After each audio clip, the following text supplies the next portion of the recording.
Hey, what's up, everybody? This is the PO3 Podcast. My name is Marcus. I go by Marx. I am a recording engineer and music producer, and I have a mental illness. This is our first podcast here, and we're going to dive into mental illness today, and that is going to be the majority of what we're going to be talking about, and our main focus as far as what we want our podcast to be representing. We just want to spread a mental health awareness, and that's basically what we're going to get into today. And I'm here with my good friend Victor, and he's going to say a little bit about himself. I'm Victor Jr., and I'm a motivational speaker, author, and my goal here is to give out my own life experiences, completely get naked with whatever my truth is and what I've gone through from my past and suffering through my mental illnesses. I want to make one thing clear. I'm not a licensed clinician. I'm not a doctor, therapist, counselor, anything like that. So anything that I say is not advice. It's just from my own personal experience and what I have gone through. Yeah, me either. I just want to, for the record, I'm not a licensed therapist, psychiatrist, any of that. Everything that we do and are speaking on are just based off personal experiences, and we're not directly telling you that you have to take our advice. We're just, voicing our opinions on personal experiences, and, we're just basically using this outlet to vent. And telling our stories. Yeah, we just want to tell our stories and what we've gone through and our experiences suffering through mental illness and where it's gotten us today. Yeah, exactly. So, just a little bit getting into it more about the whole podcast and what our idea of it is going to be is, we want it to be about mental illness, but that's not going to be all that we're talking about. That's going to be one of our main focuses and the message that we're generally trying to spread. But at a certain point during, different episodes, we're going to dive in onto just general things, just general life experiences. Life experiences from people who have mental illness. Yeah, anything. I mean, there's really no box for us to be in. There's no boundaries, in other words. So we're gonna dive right into it. I hope you enjoy. So a little bit about what we're gonna get into, and maybe the premise of this podcast would be is, at least for me, and I know for you, since we relate a lot when it comes to that, is mental awareness and mental health awareness and mental illness. Yeah. So basically, all the stuff that he just mentioned is stuff that he's gone through personally, and he's trying to basically get to a point where he started at rock bottom and work his way all the way back up to a level of health that he's never been to before, and he wants to relay that to the masses and help people out any way he can. So that's basically what the whole goal of this podcast is to just reach anybody that we can, and myself as well. I struggle with the same thing, and it's been a journey. So him and I have been shooting the shit for a while. Just I would come over here to my cousin's house, and me and him would just always be in deep conversations about things. And same thing with Victor. Me and him would always get into some crazy conversations, and we thought, why not just record it and see where it goes. See what we could come up with. Yeah. So I haven't seen you today. So how you feeling? I know you were kind of sick. So yeah, I was sick. It was just a cold, right? It wasn't like body aches or anything like that. It was just like a little cold. Yeah. Nothing crazy. Nose allergies. Yeah. So a little bit more about. I would start out from when I was younger. I suffered a lot from schizophrenia, without even realizing it. Mm-hmm. Parents ignored it. Just kept growing up and just thinking that it was my own personal voices. I have a question too. So like when you when it initially started, obviously you got to get diagnosed to realize that you are schizophrenic.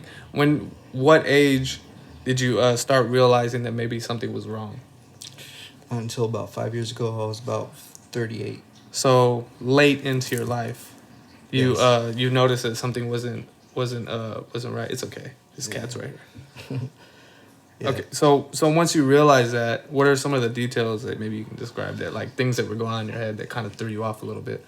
Well, to go even further back than that, that was my cause for starting to do methamphetamine, Okay. other drugs, alcohol, stuff like that. And I didn't really think that I had anything wrong with me. I just thought that it was just my own mind.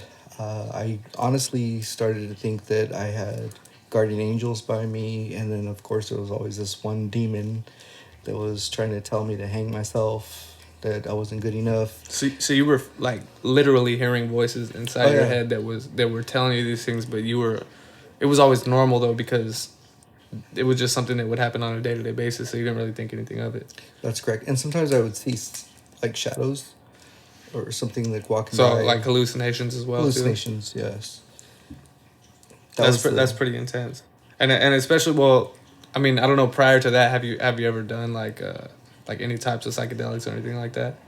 No. No, so that was a brand new thing to you. So it's not like you had recognized it from somewhere else. It just kind of came out of the blue. It just came out of the blue, especially when I was little. I would hear it and I would just think, like, at first I was actually thinking that there were ghosts, and I would see things. And growing up, now that I look back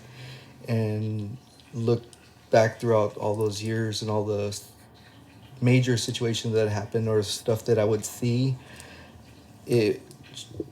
now it makes sense. And now that it's under control and I'm actually medicated and I'm taking the medications daily, I cannot stop taking them. So before we jump like too far ahead to the point of where you actually got on medication, so you started realizing that there was these voices and you started hearing all these voices and stuff. Yeah. Would it freak you out or anything? No. Or would it like scare you? Just one voice. Because I know for me, if I started hearing things that I wouldn't, at least if I wasn't used to hearing anything and something started, maybe from the back of my head started telling me these negative things, I would probably I'd probably be fearful of it. Well, because it's like an audible hallucination in a way. Yeah. That's basically what it is, right? It was actually like as if not, because I know I could distinguish my own voice in my own head. That's what I was gonna say too. So it's like, you know how when you have like a regular thought and you're thinking to yourself, say you're out shopping, whatever, you see a shirt, you don't like it. In your head, you're like, I don't really like that shirt, but you're not gonna voice it out loud. No, that's my own voice in my own head. You're able to discern that voice from this one. Yes. So when that voice did come on, it was like a real distinct type of voice. It was like somebody was standing right behind me or right next to me. But nobody was in the room. Nobody's in the room. So that didn't scare you? How come that didn't scare you? I guess it didn't scare me because I've been hearing it since I was little. So, like, for an example, like you said, if I'm in the store and I see a shirt that I don't like or that I like and I'm wondering if it's going to look good on me or not, then I would say, my own voice would say, oh, that's a nice shirt. I wonder if it's going to look good on me. And then Jones, which is beautiful, positive voice that would hear, would turn around and tell me, oh, no, that looked great. Names for them. Oh, yeah. Okay. Jones, Jeremy. Jeremy was the really bad one. He was the one always telling me to kill myself, commit suicide, hang myself. I didn't belong here. Okay, so you did hear them when you were a kid? Oh, yes. Around what age? From when I could remember, I was probably 6 or 7. Okay. So what? Since you did hear them your whole life, what made you realize that something was wrong when you were 38? You said, right? Mm-hmm. So what from that point to when you were little to 38 changed that made you be like, okay, this is probably not normal? Oh, so you didn't know that anything was really? You had no even an idea that maybe something might be wrong? No. So you were just your whole life just going throughout your day, talking to yourself and interacting with these voices in your head and not realizing that this is probably not something that everybody deals with. Well, actually, I did when I was a teenager. I started to realize that that's not something that everybody goes through. At first, I did think that every single person would probably hear different voices aside from their own voice. I just thought it was normal until... Because that's what you grew up with your whole life. You didn't know any different. Yeah. So it just became the norm for you. Definitely. See, that's the dangerous part, I think, with stuff as far as like mental illness goes, because you deal with it so long that it gets to a point where it's just your norm. It's norm. So your behavior is already locked in, and to you, it's just something that you wouldn't think anything of. I mean, why would you go seek help for something that has just been, I guess, working for you, I guess, in a way, your whole life. You know what I Partly mean? working for me. Not, Except for Jeremy. not maybe in a positive way, but that's just how you live your life. You know what Yes. I mean? And I always had two positive voices, which is Sammy Uh-huh. and Jones. Those were my two positive voices that I would hear constantly.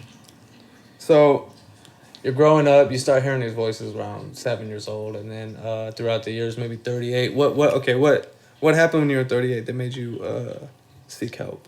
Well, I was involved with my ex, and friends of theirs, they kind of took advantage of what I was doing, and I was deeply on methamphetamine. I was actually injecting methamphetamine, and it wouldn't really calm the voices. I would hear it maybe a little more faint than usual, but I would see more hallucinations.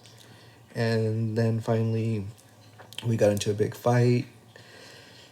I was hospitalized, and I had seizures in the hospital. Got out of the hospital, checked myself into rehab. During rehab, the voices started to come on stronger because I was getting off drugs. And So the drugs were like temporarily alleviating the voices a little bit, maybe silencing them a little bit, muffling them. Yeah, muffling them. Maybe it would muffle them in a way, and then when you But started the hallucinations got worse. So when you started to sober up, they came back like Yes. tenfold. Oh, Like, yeah. like much worse. Oh yeah, no, not worse. They just came back to their normal voices. Okay. And then it was Jeremy, hey, you should hang yourself. And, I was going through so much that Jeremy would, and Jones actually, and Sammy would, those voices were like, be careful, watch out for white cars, it's the government. They're going to seek you out. They're going to, they're always recording you. The TV's recording you. Everything's recording you through the radio. So I was always paranoid, especially of white cars. Paranoid of that, paranoid of people that were around me. I was on a special mission in life to, rid the world of negativity and just bring full love and show people how love could be. And then I had Jeremy in the background. You're not worth it. You should die. You need to kill yourself. And then Jones would jump in and say, no, don't listen to him. He's a demon. You just have to keep on. If you allow him to get to you and you do that, then you're going to go and burn in hell forever. So you would just be sitting there on the couch like we are now, just chilling out, and maybe you have a positive thought, right, from your own thoughts. Like, hey, all right, I want to get out there today. Maybe say something positive to somebody. Maybe give somebody a compliment to, change the energy. Go help people. Maybe, just do something like that. And then in the midst of that thought, these guys would just start talking to each other. No, they would talk to me. They would talk to you. Yeah, well, Jones and Jeremy, they never talked to each other, but Jones and Sammy did. So out of the blue, though, you're just thinking to yourself, and then, like I said, having these thoughts. Well, and then from nowhere, they would give their input. Yes. That's interesting. So my thing is like, it's almost as if those thoughts or those voices have their own individual thoughts. Yeah, they were. It's like having another set of brains with their own consciousness inside of your head. So do you think that maybe those voices were your subconscious, or do you think that it was just completely like out of nowhere? No, completely out of nowhere. They were their own individual beings in another sense. Like if they were actual spirits standing next to me or behind me. So I didn't think of it as my own subconscious or a voice that was coming from my own head. It felt like and sounded like it was outside of my head, as if not even whispering in my ears, but just talking normally. My thing is just like, we have our own thoughts, right? I mean, we it's hard to really understand or even wrap your head around how a thought even works or how it comes to life. Because you have your own thoughts, you can weigh the what am I trying to say here? Like weigh the difference. Weigh the differences. I mean, it's like a free will though, type of thing in your head when you're thinking about something. You say what goes and what doesn't. So it's like that comes from you though. Yes. You know what I mean? That's from yourself. What I'm what I'm trying to ask you is like, do you think that those voices, the negative things that they were saying, were maybe coming from yourself, but manifesting themselves as those voices? It's possible. Or could it be as crazy as they really had their own thoughts and they were just telling you shit because whatever reason, I don't know. For me, I couldn't even if they were talking to me, I couldn't think about what they were thinking, basically. So you couldn't control what they were saying no, to you. it's like you and I are talking. So it would basically be like if it was somebody else, yes, that you couldn't control their thoughts. It's like you and I are talking, and I don't know what you're going to say next. And that's how it was hearing them. And, we have our normal everyday chatter in our head. That I knew, and I dealt with that. Everybody has that. You have the chatter of, I'm not good enough, and your own self-doubts, or I am good enough, and your own confidence. Now, that was my norm. But I would call them spirits. Those were just their own voices, their own sayings. I don't know what they would say next, or if they were even going to speak next, or when they were going to speak to me. I could see how it would be like a spiritual thing, though. Like how you would experience it as something that can be described as spiritual. Because that's something that I'm sure you would physically feel like chills from something that was negatively said to you by those voices. Well, there was also situations in my life that happened. For example, I'll give you this example. 2 months before September 11th, I had a dream and I had a cruise planned for September 15th. And I had a dream. 2001? 2001. Okay. And I had a dream that I saw the sea. So downtown San Jose, where I lived, there's 2 buildings that were adobe buildings, and they're twin buildings. So in my dream, I was driving down the freeway, and I seen an aircraft fly into one of the adobe buildings, and then another aircraft fly into the other adobe building, which were twin buildings. Was it a hallucination? No, it was a dream. Oh, it was a dream. I had a dream, yes. Okay. And then that same dream, I saw a United. I remember seeing United Airlines just crash directly into the ground, like go into the earth. And so I told everybody about it, all my family. I even told my grandmother. I said, if my flights are United Airlines, I'm not going to get on that plane because I'm afraid something's going to happen. Where were you guys flying to? To LA. Okay. Yeah, LA, because the cruise was going to go out of Long Beach. So, that was in July, August. I'm not sure which month, but I told my grandmother about it. And the day of September 11th, my grandmother, I was asleep, the phone rang, and my grandmother, I answered the phone, and she said, turn on the TV, your dream is happening. And so I turned on the TV, and I was like, holy shit, it's really happening. So I was thinking, okay, so maybe those are spirits in my, that are, Mm-hmm. so that's... Because that's what they would call a prophetic dream. Yeah, and so I thought, okay, well, maybe I'm psychic. Uh-huh. So now, aside the voices in your head, then you have an incident like that happen, which kind of... Exactly.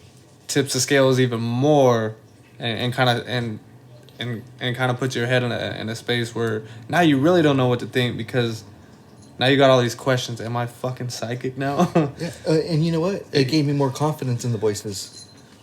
Like they really weren't mine. So it kind of just solidified what they were telling you. Exactly. So there's... Especially Jones and Sammy. That's dangerous. Because a question I was going to ask you too was, did you ever give into those voices and actually act on them and listen to them? Yes. Yeah. Yes, I did. Especially Jones and Sammy. I always listened to them. They said that I was on a special mission, that I was sent from God. And I was an angel here on earth, and so I believed I was an angel here on earth. Thank God you were already like a naturally humble person, because anybody else with maybe like a different ego than yours would have probably, you know what I mean? How those thoughts in the hands of somebody else with an ego who can't control themselves could affect somebody. Oh yeah. And then you hurt people too. Exactly. That's what I'm saying. It's just like, so that would affect everybody else differently. Purpose. Somebody might hear that stuff and be like, you know what? Yeah, I am this shit. You know what? I'm gonna be this bully. You know what I mean? Just so now you're walking around with this complex because of these voices in your head. There was a time that I did. So that can I really believe affect nobody you. could touch me. So you felt like impervious to everything. Yes, and I believe that I was always going to be protected by God because I was an angel. So God's always going to protect me. Nothing bad could ever happen to me. I've had accidents and I walked out. Like nothing ever happened. So I took advantage of that, and it was more confirmation for me, not realizing that it's just normal everyday life, which now I do realize. I mean, a little too late, but now I do realize that. The number one thing is Jeremy, when he's always telling me to kill yourself, or even those times where you tell me, kill other people. Have there been times where they've told you that, where you considered killing yourself, something like that? I attempted suicide. Yeah. And that was specifically because of these voices, or was it a combination of you were already maybe depressed, or you were going through just one of those periods in your life where maybe things weren't going your way, and then on top of that, these voices were telling you to do it was these things. that. It was everything added up. And also my voices at that time that I attempted suicide were telling me to go and kill somebody. Yeah. So, and I didn't want to do that because I figured if I'm going to kill somebody, I'm going to probably go to hell. So I'd rather kill myself. I'd rather be not selfish. And there was a situation that happened years ago that there's this guy who kept saying that he wanted to kill people. He had these voices in his head that were telling him to kill people. And I had told him, I said, I'd rather kill myself than kill anybody else. A few months later, he ended up shooting himself. He left a letter that, in his letter, he wrote, I've been wanting to kill people, but instead of harming other people, I just went ahead and wanted to do this to myself to save others. And it's like, it's unfortunate that they had very to come unfortunate. down to that. And I mean, now, thankfully, nothing happened as far as like maybe a mass shooting goes. Thank God, but it's unfortunate that it came down to those two choices.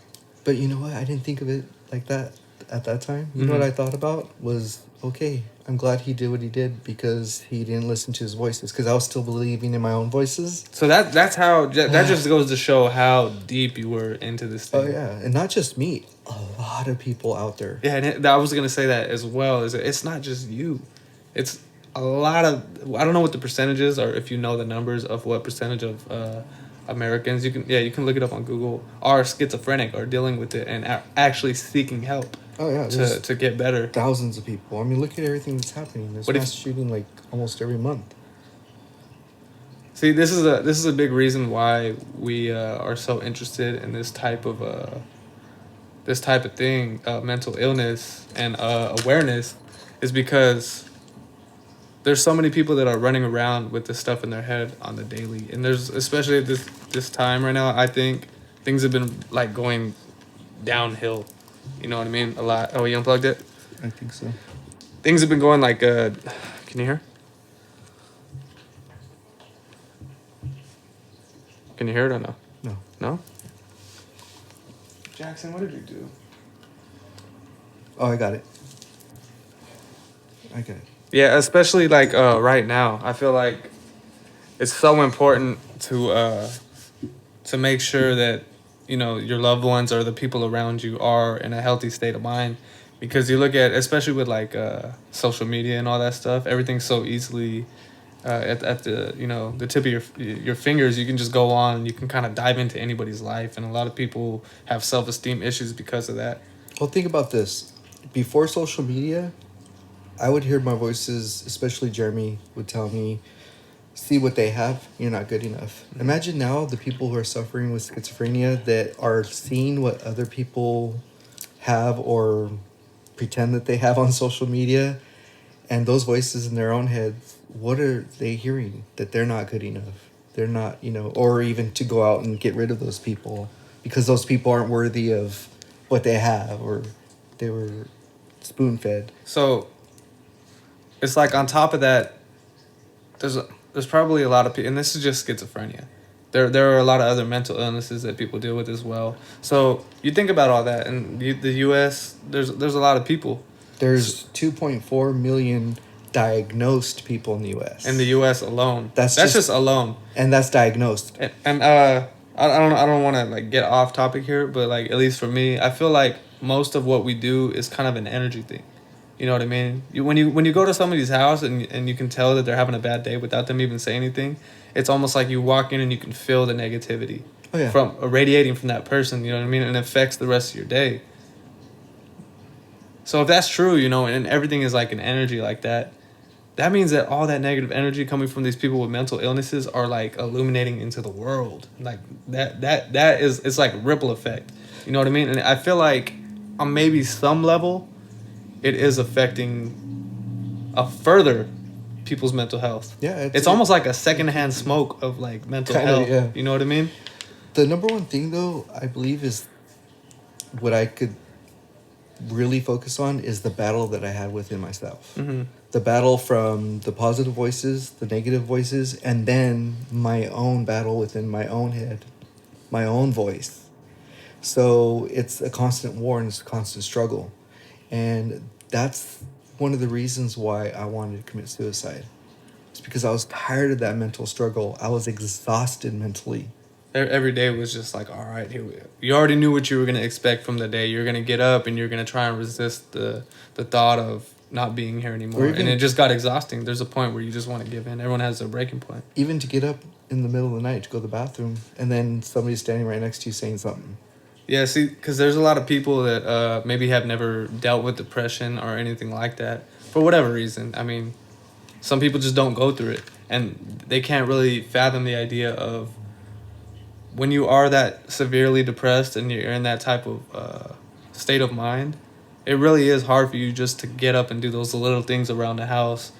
I mean, going to the store was like this huge feat, at least for me, you know what I mean, that was something of an accomplishment, you know what I mean? Just let alone getting out of my bed to go brush my teeth, take a shower, make something to eat, or even watch TV, you know what I mean? Like all that stuff was 10 times harder than it should be. You know what I mean? There was like this huge weight that's like holding you down, you know what I mean? And preventing you from like doing all that stuff. And it's unfortunate that there's so many people out there that are going through this every day. And going back to what I was saying is that people that don't deal with that, they, like I said, they can't wrap their heads around it. So their initial response is usually, oh man, just suck it up. You know what I mean? Suck it up. Just get up and do it. Once you get up, you'll feel better. But they don't realize that once you're in that state, once you get up, it's still there. Still there. And not to go against any psychologist or anything like that. Psychologists are awesome to talk to. However, if nobody's really walked in your shoes and experienced that experience themselves, it's hard for them to fathom. It's hard. I could say that from my own personal experience. And now being medicated, where everything's more controlled, I still once in a great while will see something. Last night, basically, I thought I saw something in my room. And it's not, I'm not trying to say that, yeah, these people will never understand how it is. And I would never wish that on anybody. I don't necessarily want them to know what it's like to be in my shoes. Of course not. But I want them to understand it. That way they don't brush people off who are going through that type of battle and are trying to get better. You know what I mean? Because if they don't understand it, feeling it is one thing, but if they don't understand it, that's why there's such a stigma around mental illness. Major stigma. And look at all these homeless people. A lot of them is because they're not medicated. They try to medicate themselves in other ways by drug abuse. They either alcohol, methamphetamine, heroin, whatever it is, they are finding other ways just to separate themselves from the world and using those things to kind of numb. They just want to alleviate the pain a little bit in anything. And sometimes it's just easier to pick up the bottle or the needle or whatever it is. Sometimes, and then too, on top of it, a lot of these people, it's just easier flat out to just be homeless because on top of your mental illness, now you got to deal with the daily responsibilities of paying your bills, getting up on time to go to work, making sure you're behaving, making sure that you're not saying this or that because you don't want to get fired from your job. A lot of that adds stress to the mental state that you're already in, and a lot of people don't even want to deal with this. So it's like, you know what, fuck it, I'm not gonna be that. I'm not gonna be a part of society. I'm just gonna go over here with these other people who are doing the same thing, and we're just not going to have any responsibilities. And that's a key point that you just said, that behaving while you're at work. That's the hardest thing to ever do. Is because if you're at work and you're doing something and you're being productive, and then boom, you have this voice just talking mad shit, or even if it's not, even if it's telling you something positive, it's still a distraction. It's still, that distraction is there, and you're hearing this other voice. Especially, I used to work for a call center. Oh God, you know how hard that was. That's like the last thing you want to be Oh dealing my with, is having to God. put on an act when somebody's calling you, and you're supposed to pretend like you're this other person who has all the answers. I've gone off conversation so many times working in a call center, to where some people would be like, "Excuse me, are you talking to me or somebody else?" Yeah. And then I'd get embarrassed, and then I'd look over my shoulder, or look around, like, God, you know. And sometimes I'd say, like, "Please, fucking leave me alone already," and it's a struggle. And that's another thing too. It's I hard to mean, live. myself, I deal with the same exact thing, and that's why I'm sure a lot of people could relate to being fired or laid off, or always getting into altercations with people in the workplace. Myself, I struggle with bipolar depression, you name it, ADD, OCD, PTSD, all that stuff wrapped up in one, and trying to keep that under wraps in the workplace, especially somewhere like retail or something like that, is almost, for me at least, is something that I just couldn't maintain that. Eventually I reached my boiling point, and there's been so many incidents where I'd be at work and not even knowing why or what was going on, but just dealing with all that stuff, I would be on edge all the time. You know what I mean? You're dealing with your own shit, and then everybody else is as well. Because everybody else is coming at you with their own problems, and so you have a whole bunch to deal with. And it makes it even hard. That's why there's so many people who lose their jobs or are on disability. Yeah. Because of situations like that. It's hard, and people don't understand. Yeah, and there was times where I've been at work, and I so didn't want to be there, to the point where, like, it's there's customers like all around. I used to work at Lowe's, and you have this bright red vest on, and it just says, "Hey, come bother me." Like, if they need anything, they'll come ask you. Like, the most common question you get is, "Do you work here?" And when you're in this state of mind, that's like the last shit you want to hear. You don't have the energy for dumb questions. You know what I mean? So there's been plenty of times where I'd be at work, and I would literally go find like a corner in like because it's a huge warehouse, you know what I mean? They have like a garden section, and on the outside, that's where I was. I would literally go find a spot where I can just hide in the corner, and like literally like be away from everybody until I heard like my name paged over the intercom or something like that, because I just did not want to interact with people. Like, the thought of just seeing them was like sickening to me. Like, it gave me anxiety. So on top of that, I would go hide in the restroom and stuff, and take like an hour break in there, and then my boss would give me shit like, "Dude, what are you doing in the bathroom for an hour?" And a lot of it was just me not wanting to, be face to face with anybody, and that leads to eventually calling into work, and then just so on. The dominoes they just fall from there, and eventually you get laid off, or you get into it with somebody, or you get fired. You get fired. Or, well, think about hiding in the corner and then hearing voices. Yeah. See, for me, since I only have bipolar, not just bipolar, but it's just like I didn't have to deal with hearing these negative voices. All the negative voices were my own.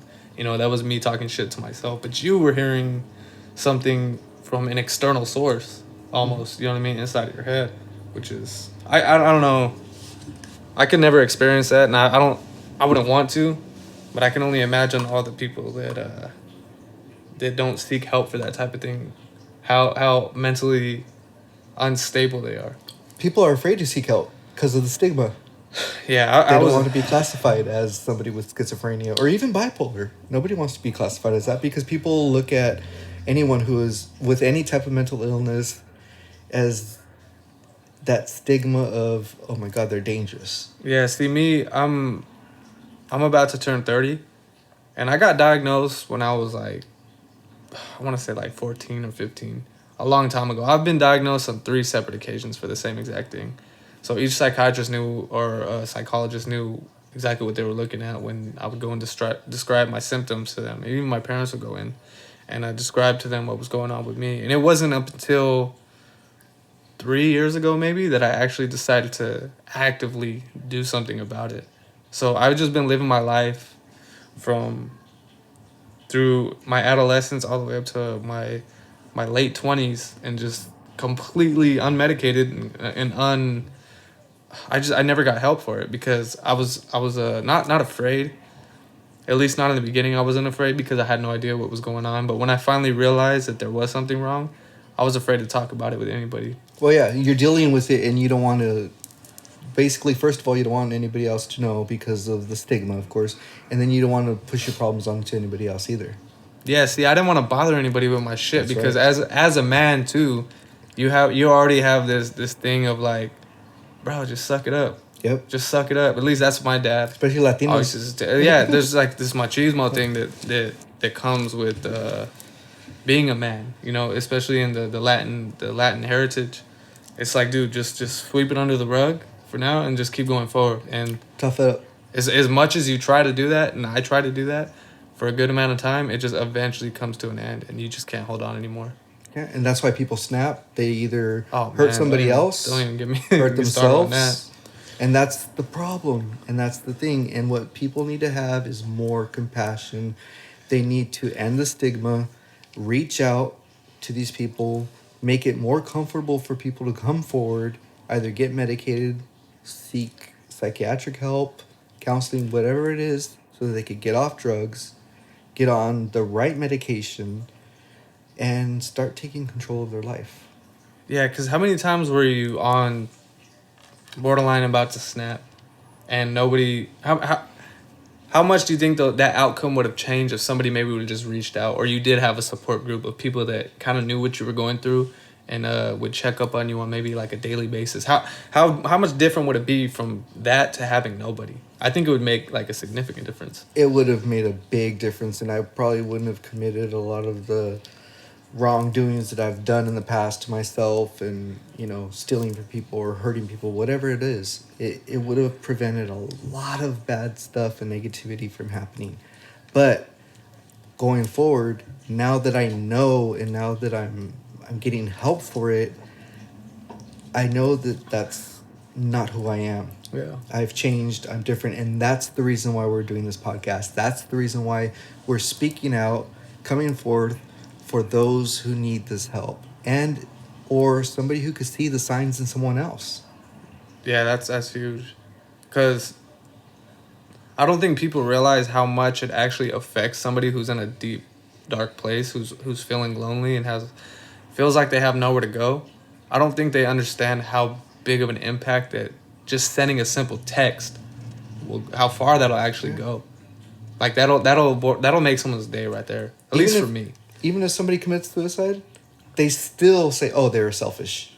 They don't know what they're going through in their head. They don't know what's going on. Sometimes, there's a breaking point. There's a breaking point, and that's the breaking point that needs to be prevented. Someone else getting hurt, or you hurting yourself. And that's kind of the whole idea of this thing is if you do, like you were saying earlier, if you do recognize it in somebody, don't be so quick to like brush it off. A lot of people, I feel like they see something wrong with somebody, especially that they know. You know what I mean? This is not even to say someone they don't know. They're never gonna say anything to somebody they don't know. Ask them how they're doing. Of course not. If they're not asking the people that are closest to them how they're doing. That's right. You know what I mean? So if you do recognize that in somebody, I advise to reach out. At least, first of all, have compassion and do some research. Yeah. Find out what it is and talk to them. Don't straight out tell them, "Hey, are you schizophrenic, or is there something wrong with you? Are you feeling bipolar, or I know you're bipolar because the way you're acting." No, that's wrong. You don't do that. You start talking to ask them to lunch, dude. Just something simple as like, "Hey, do you want to go get a lunch? Maybe get something to eat together." Have a normal conversation and just bring it up. and look out for the signs and turn around and counsel them yourself, basically, and reach out to them and tell them, "Look, I'm always here for you if you ever have any problems." You have to keep yourself open for them to come to you, because it's hard for us to recognize, or like I said, it was normal to me. I didn't think nothing was wrong until I was 18, 19 years old, when I would talk to some people and say, "Hey, don't you hear this this other voice in your head that sounds like a female or a different guy, and I'm like, no. So okay, so you're 38, and that's when you started realizing that something was wrong. You started getting into drugs. Oh, no, I've been in drugs since I was 18 all the way till I was 38. Okay, so you hit your breaking point at 38. Mm-hmm. What was the first thing you did to try and get better? First thing was I was having seizures, and Okay, you mentioned you were hospitalized. yeah, You're I was already hospitalized. Yeah, and then I got out of the hospital, was having seizures. I was in rehab. I had a seizure in rehab. Seizures were from what? They said it was from drugs. So the withdrawals, maybe? Probably the withdrawals. I was injecting methamphetamine at that time. For a long period of time? Oh yeah, I was injecting. I went from snorting, smoking to injecting. I was injecting for about 3 years. And then So it most likely was withdrawals. So you're having I was these killing withdrawals. myself. My skin was gray. I was skinny as hell. Lost a lot of weight. Oh yeah, I lost. So and I lost a lot of loving people who loved me. Which is unfortunate too, because Yeah. when you're going through that type of stuff, it's just like a natural. It's just a natural occurrence. An occurrence is people don't want to deal with your shit anymore. And the crazy so you part, start pushing people away. The crazy part is towards that end time. Well, I call it the end time. Was for me. I was hitting the drugs harder, doing more, and the voices got stronger. I was more of I just thought that I was something different. I was basically a superhuman, an angel here on earth that was going to save the world and rid the world of evil. And I was even thinking about going out to kill evil people, not realizing that that would be an evil thing for myself to do. And I even thought to myself, you know Like what? a vigilante type of thing? Yeah, and I just thought to myself, and then especially watching Dexter, I was like, oh yeah, that's cool. Yeah, that's aside the cinematic influences Yeah, and all that was, other shit. That was horrible. But what You I were really- basically a ticking time bomb. That's right. And then boom, everything that happened, all that experience happened. I mean, it was bad. I was hospitalized. I literally almost lost my life. And I told myself, if you don't get the help that you need right now, that's it. You're done. You're the rest of your life. I'm either going to be in prison, I'm going to be dead, I'm going to kill other people. Something bad is going to happen. Everything just imploded on me. And that was the greatest time of my life. And Well, it was March of 2014. Because it was an epiphany. You Yeah. finally reached a point where you saw a moment of clarity Yes. for the first time. And I saw that I was looking back at my life and looking at everything that I've done, all the wrong and even all the right, and losing the people that I really love the most. You know, I lost an awesome, amazing relationship that I was in for like 15 years. I lost that because of myself and my drug use and then my own internal battle. And then coming out of that, now moving forward, I hear people sometimes say, well, quit focusing on the past. I'm not focusing on the past. I'm looking back at the past as a stepping stone for my future. And that's what people need to realize is going forward, you could always look back, just don't stay parked there. Yeah.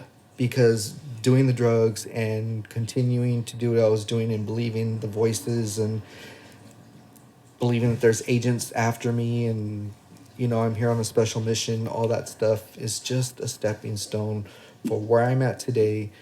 And now I'm more focused. My mind's more focused in. If I do hear a voice, which every now and then I will hear that, I know that it's not the truth. It's just my sickness. It's a manifestation now Of my something sickness. else. And I embrace it now. It's who I am. It's who I have always been. It's always been something that's been in my life. And you know what? I could breathe easier because I embrace that is who I am, and I accept that, and I can move forward and know that I control my own life. The voices that I've heard, everything else does not. They don't dictate you. That's right. And that's the thing that's my mission going forward now.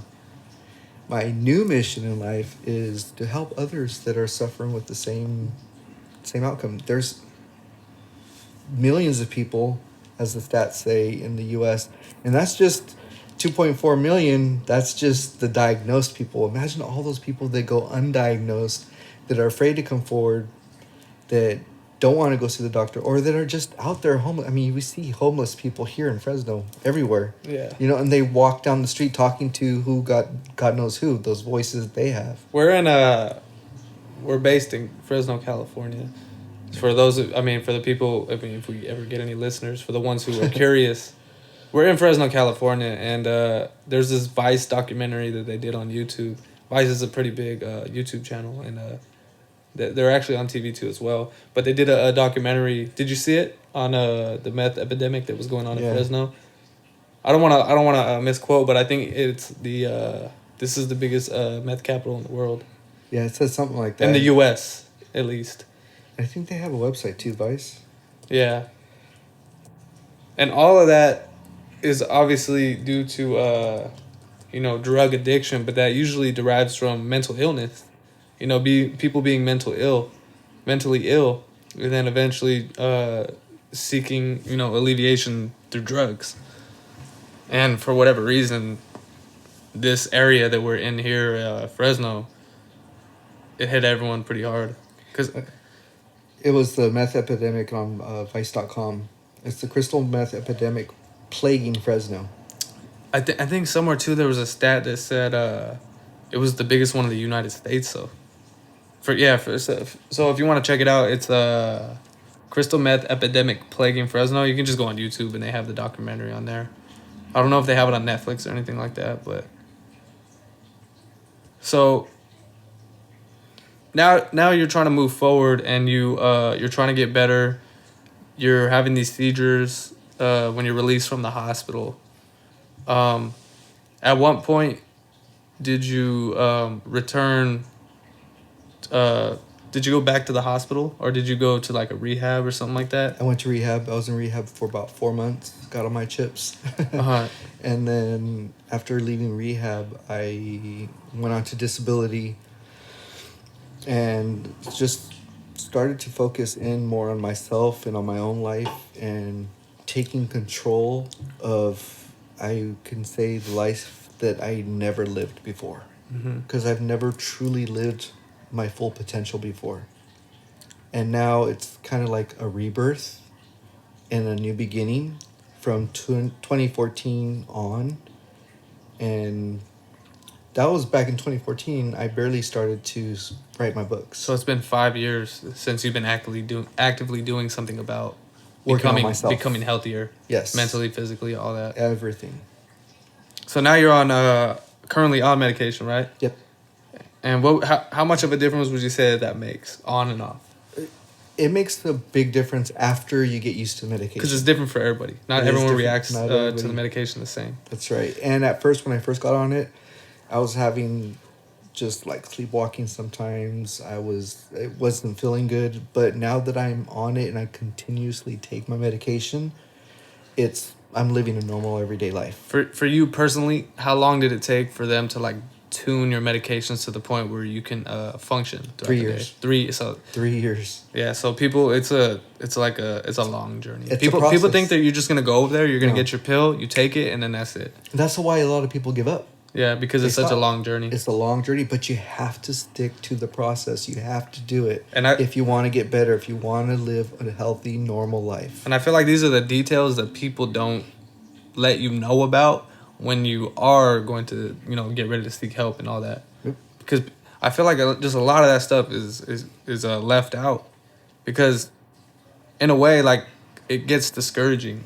But you got to be real with yourself, and you got to be real with the person that you're, trying to get through to. Especially speaking from experience. Oh, yeah. You want to make sure that you let them know, like, look, it's going to be more work than it was not getting better. You know what I mean? It's going to be even harder. And that's normal, everyday people who don't suffer from mental illness everybody has some type of depression or sadness in their life. But even regular people, they want the end result of anything. They want to have it right then. They want to give it to them right then and there. They don't want to go through that process. They think it's just a magic pill. Yeah. And the process seems long and dreadful, but you know what? You have to. You can't just jump on top of the mountain. You have to climb the You mountain. gotta climb it.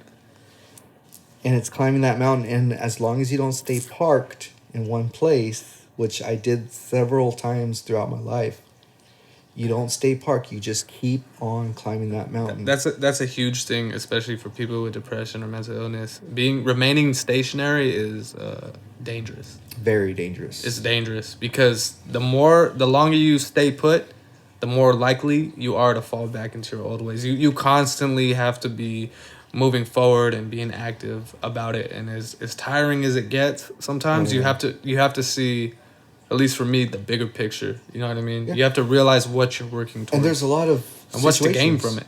There's a lot of situations. It's the people you hang out with as well. Surroundings. It's your surroundings. It's how you're, taking care of yourself. And it's looking at all your personal environments. Yeah, because for me, I realized along the line somewhere that I didn't need the people that I was hanging around with. They weren't any good for my well-being, because the things that they were into weren't benefiting me. They were always I mean, sure, everyone goes to this, like they all have that group of friends that want to party every weekend. You know what I mean? Especially if you're growing up in your like 20s. You know what I mean? You're having fun. Yeah, you're having fun. But for the ones that are going through something at that point in their life, that's not what they need. And it's hard for a lot of people, and it was hard for me to realize that I didn't need those people in my life. You know what I mean? I needed to segregate myself and work on myself versus me giving in and just trying to go out and have fun. You know what I mean? And get drunk and do whatever. You know, for me, I didn't smoke or anything like that. Drinking and cigarettes were always my vice, but that alone was enough to send me in a downward spiral. You know what I mean? Especially drinking, because it causes more depression. It gets you down. Yeah, it's a downer. It's a depressant, right? Yep. So realizing that, I had to wake up and see that all these people around me they weren't good for me. And I had to remove them. Oh yeah, you have to. And that's what people don't realize, is that you as an individual, you don't need anybody in your life, because everybody's going to have an opinion. Everybody's going to want you or not want you to do something. Well, I think you just need the right people. The right people. You don't really need anybody. I think companionship is huge, though. But surrounding yourself with the right people, the right tribe, like-minded people that are going to encourage you, lift you up, have compassion for you, and trust you so that you could trust yourself. But it all starts with you. It starts with the hardest thing that anybody could do is love themselves. But you have to love yourself before you love anybody. You have to, because if you love yourself and you take care of yourself in all your environments within your internal self, then you could love somebody else. You could help others.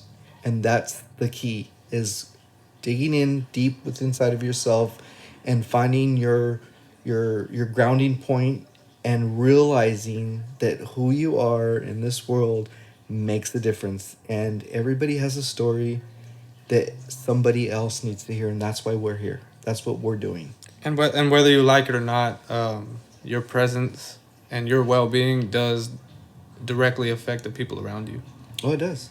So if you're being negative all the time and you're constantly abusing yourself, that affects other people. They stress, especially the people who really, really care about you. They go through it too, just as much as you do. And rightfully the other way around. Yeah. If you're being positive and you're working on yourself, and they're seeing that, they're saying to themselves, "Hey, I could do that too." Yeah, I noticed that because I got into fitness really heavy, and just from me being so consistent with it and giving off that vibe of like, look, I'm actively doing something about this and trying to be as positive as I possibly can. My girlfriend, she got into it just as much as I did.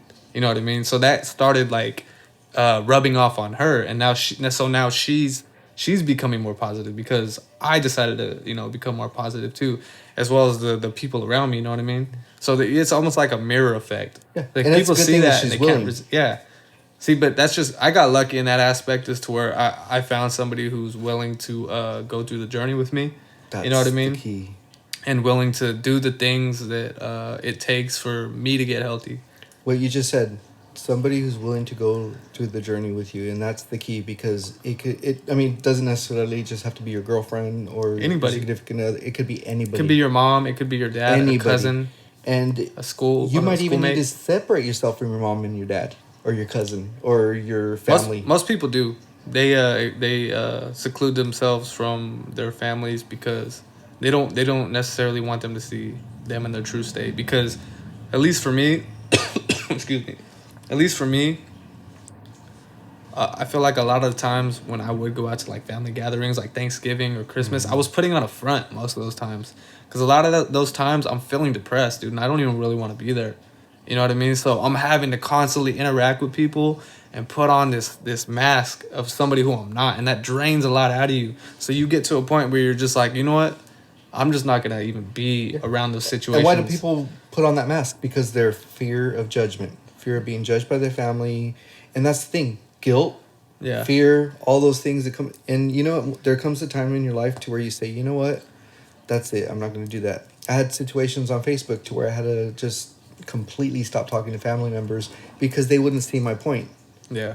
You know, and I would explain it, and I finally said, you know what? No, you know, we're not the same. So you know what? I don't need you in my life. I mean, it sounds harsh, but that's what it has to come to, because you know what you believe in and who you are. And if you don't resonate with somebody, then you need to separate yourself. And even if it is somebody that you deeply care about and they're not seeing your point of view, or even entertaining the idea of hearing you out, then you have to come to the realization that their opinion doesn't matter anymore. That's right. And you can't let it affect you. You just have to live your life the way you're going to live it, especially if you're going to want to get better. It doesn't mean they're wrong, because they're right in their own right. They are right, and that's fine. But you have the choice whether or not to argue with them. Yeah, and agree with their beliefs. Yeah, because we all have different beliefs, you know. And no matter what, in any argument, that other person's always right, but you're always right as well. Even though you don't see it the same, you're still right. But they are right too, and it's knowing that there's that difference, and that's that stuck belief within themselves, and respecting that boundary and saying, hey, you know what? Let's separate. It can't happen right now. We got to separate. But you have to find your tribe. Yeah, see, for me, like, I would always have, at least growing up, I would always have different points of view. And me and my father or mother, we wouldn't really see eye to eye. And through the years, I mean, to now, getting to this point, I just got to a point where, you know what? Even if we disagree on something, or as pissed off as you may make me at a certain point in time, maybe, you know, we're having lunch and you say something I don't necessarily agree with, I made a conscious choice and a deal with myself to say, you know what? I'm not even going to get mad at this anymore, because I do love this person, and I know he has his opinions and I have mine, but it's still my choice to choose my battles, you know what I mean? So now I don't even argue with them. You know what I mean? It's not worth it. It's not even worth it. It's not worth my energy anymore. And then you have some family members who want to keep pushing you and pushing that, and that's when you have to say stop. Yeah. And you have to be, even if they get pissed off at you, you have to turn around and say, hey, stop. I know what you're trying to do. I know you're trying to cause a little conflict. I'm not gonna do that with you. Yeah. Let's talk about something else. And if they still continue, then you know what? I'm sorry. I'm not even going to talk to you. Yeah, respectfully decline their presence or their opinion or whatever it is, and just go on about your day. You know what I mean? It's not the end of the world. It doesn't have to be the end of the world. No. It doesn't, because there's a lot of times where you blow things out of proportion, especially me. I used to do that a lot. And I realized that it was just creating so much more chaos in my life than I needed. You know what I mean? I already had so much chaos in my life that was just adding to the weight, you know what I mean? And you wanted to argue more to prove your point. I wanted to prove my point, and that was my ego, you know what I mean? Yeah. That was my ego talking, but I had to really take a step back and look at what I was doing and seeing that, you know what, we're just two different people, and I could still have you in my life, and we could still interact, and I could just... We don't have to agree. Yeah, we don't have to agree. We don't... It doesn't have to be like that. We don't always have to agree on everything, you know what I mean? And even though you separate yourself from people, it doesn't mean you don't love them. Yeah, it doesn't mean I don't love you. I choose not to play this game with you. You know what I mean? Right. I don't care if I'm right or not. You know what I mean? I know what I'm feeling inside. That's right. And if you can't see it, that's fine. You know, I'll do my best to try and explain it without, you know, provoking conflict.